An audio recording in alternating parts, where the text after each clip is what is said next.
ఇవాళ భూపాలపల్లి వేయిండు. భూపాలపల్లిలో ఏమన్నాడు తెలుసా? ఇవాళ అసలుకు నకిలీకి మధ్య ఈ ఎలక్షన్ జరుగుతుందట. అసలోళ్లకు నకిలీయోనికి మధ్య ఎలక్షన్ జరుగుతుందన్నాడు. కరెక్టే రేవంత్ రెడ్డి. అసలెవడో నకిలీ ఎవడో నీ 2 ఏండ్ల పాలన చూసినాక, ఆ వీడియోలు చూసినాక ఇప్పుడు అర్థమైతలేదా? ఎవడు అసలో ఎవడు నకిలో అర్థమైతలేదా?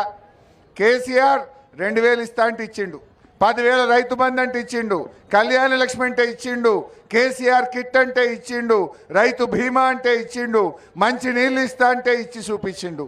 నువ్వు నకిలీ కానివి. నువ్వు ఏమన్నావు? తులం బంగారం అన్నావు, ఎగబెట్టినావు. 4,000 పింఛన్ అన్నావు, ఎగబెట్టినావు. మహిళలకు 2,500 అన్నావు, ఎగబెట్టినావు. ఎవడు అసలో ఎవడు నకిలో అర్థం కాలేదా ప్రజలకు? బరాబర్ తెలంగాణ ప్రజలు నువ్వు అన్న ప్రకారమే అసలోళ్ళని గెలిపిస్తారు. నీలాంటి నకిలీగాళ్లకు కర్రు కాల్చి వాత పెడతారు రేవంత్ రెడ్డి.